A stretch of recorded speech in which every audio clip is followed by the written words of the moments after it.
to the drawing board and recreated the game. I increased my reign, increased my young, got flames, increased my money without selling pain. Up the small talk, I don't entertain. Peace and prosperity, everybody. Thank y'all for tuning in to Rare Minded People. Yeah, man, that's that shepherd sheep right there. You feel me? Representing though, man. I like for everybody to hit that like and that subscribe and make sure y'all share this content.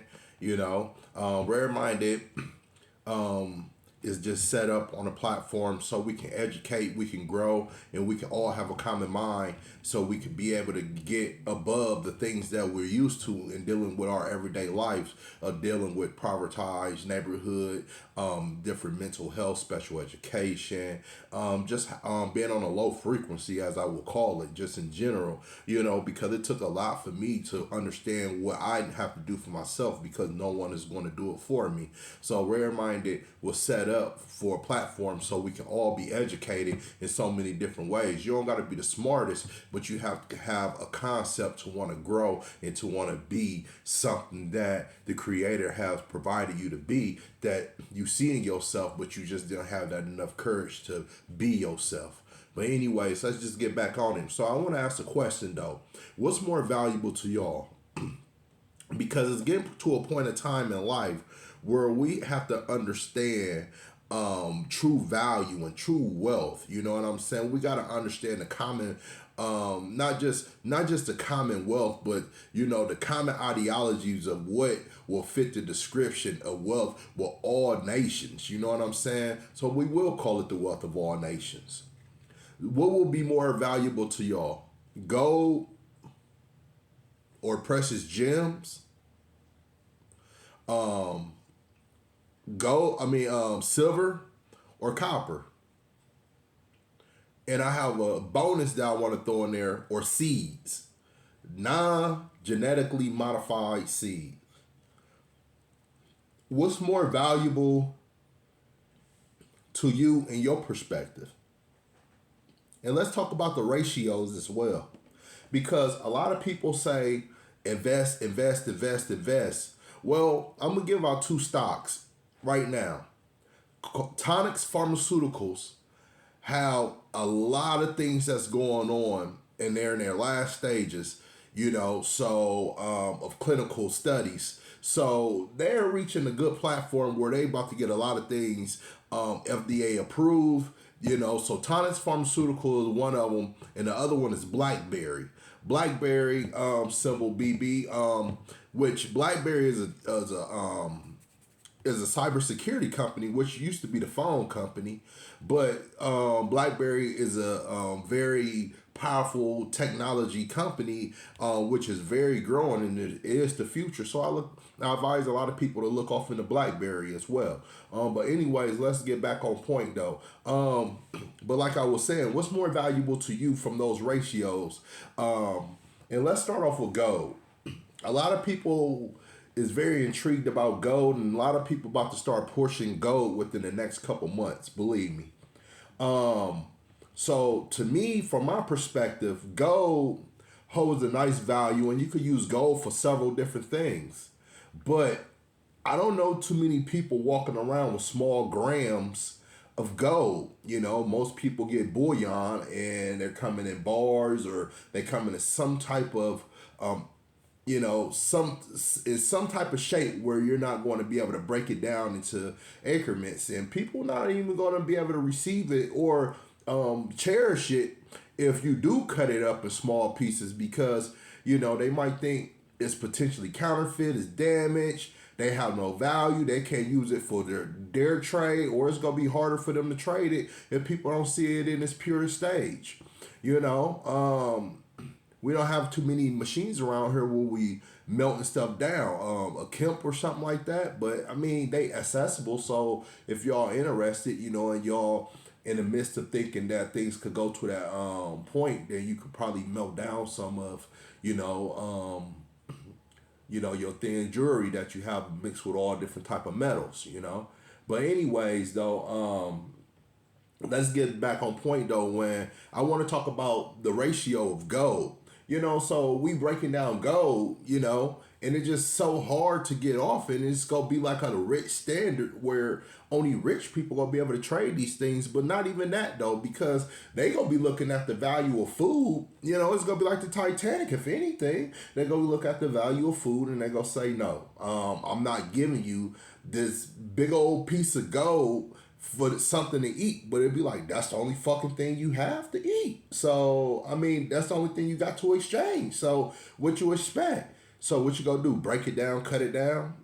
So just look at that, man. That's kind of handicap for anybody to have gold. Look at it in the stock market. You might buy an Apple stock or whatever the case may be, but then as you have these penny stocks that you could buy, for $1.50 each, compared to $400-500 stock or more, then you comparing how the ratio of how many of those $1.50 stocks you could get, you know what I'm saying? Compared to that buying that one stock, you know what I'm saying, with that 500. So you got to look at that ratio, and when it comes down to survival, there's really no ratio when it comes to survival, because survival means that you have to get and you have to go and you have to be efficient with everything that you do, or you won't be able to survive. That's what survival means.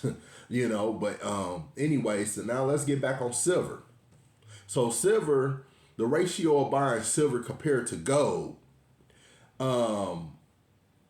okay, you have a lot of silver now. You have a multiple. Then there's so many things you could do with silver, even though silver is a soft metal, but silver is good for electricity as well.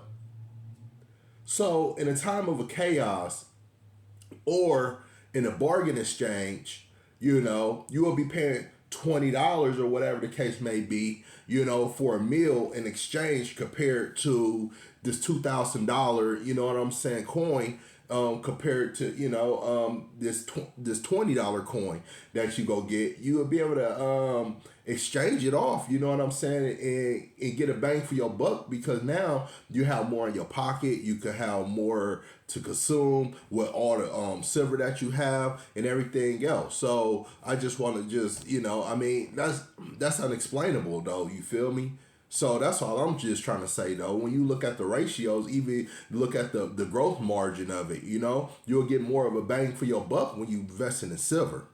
And a lot of times, a lot of people don't like to jump on the perspective of copper, but I mean, people used to break in houses and steal all the copper off the house. I mean, that used to be the most valuable thing in a person's house, was the copper.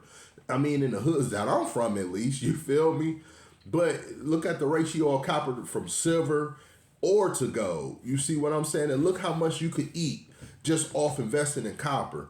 They say, well, yeah, don't get me wrong. When you buying bullion copper, you will take a loss because the premium is very high on copper. But the thing is, though, if you let things just sit around for a while, you feel me? You will be able to get more of a bang for your buck, though, out of it. And copper is more of insurance than anything, unless things really go into chaos where you need it to survive. But then, a sandwich for a sandwich, I mean, a lot of people, they go, people inside the homes, people go, they don't have to go through manufacturing companies and everything else to deal with copper. They could deal with copper right then and there.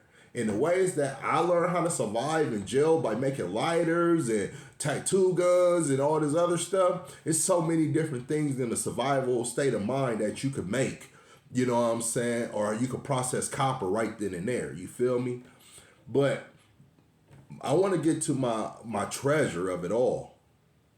My treasure of it all is not even a precious metal. It's not even a gemstone.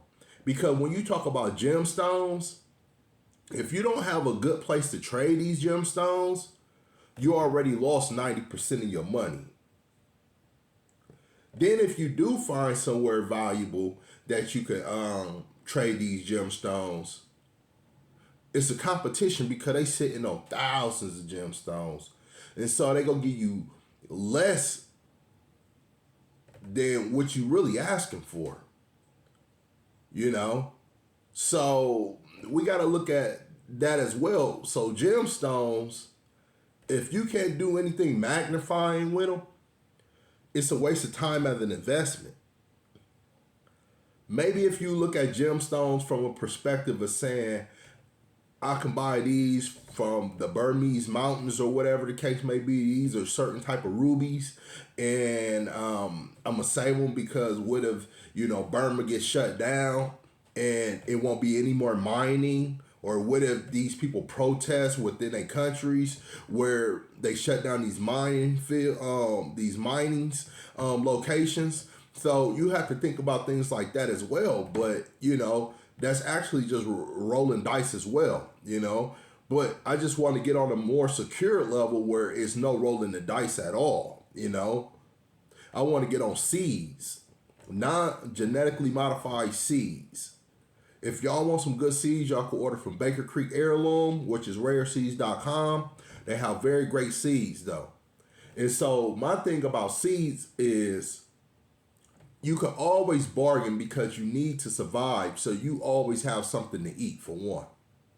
Then for two, people gonna want to bargain with you because they want to plant. They gonna want to, they gonna want to have a certain demographics where they able to grow certain greens and things like that, just in case they have to go. They want to put it in a remote location, so they already know during these time of the season they can always go back to this because this is where this grow or whatever the case may be. People know how to be nomadic when it comes to feeding themselves. They know what grows what, but you need something that grows from a great germination rate at the same time, like a 98% germination rate, where you have it sitting around for 5 to 10 years and it still will produce. So that's what you want. You want something that's resourceful, and the sources where it came from as well. So when you're dealing with seeds, you're dealing with a good strand, good health. Only the weak die off in the real world. In the animal kingdom, fungi, planetary, whatever the case may be. Any way you look at it, the weak die off. We the only people that really like to save the weak. That just more maybe of our nature. You know what I'm saying? As I've seen elephants, but I've seen elephants also kill the weak. But back on topic though, when it comes to seeds, it's a good bargain exchange. Anybody will give you anything for it. A person that has the gold, the silver, and the copper will all give you those valuables just to be able to get some seeds from you. Not just only that, you don't have to wait for the full potential of life of seeds. You could be able to eat from the roots. You could be able to eat from different different parts of the seeds. You can even, some of them you could even eat the seeds. But a lot of times you could put something in the ground and just like bean sprouts and all these other things like that, where you could be able to produce food right away under a just circumstance. Or, you know what I'm saying, you could sell them as a good bargain exchange though. So that's just my philosophy, you know what I'm saying, on Rare Minded People. And I thank y'all for tuning in. Make sure y'all hit that like and that subscribe and keep rocking with me. You feel me? We got more content on the way.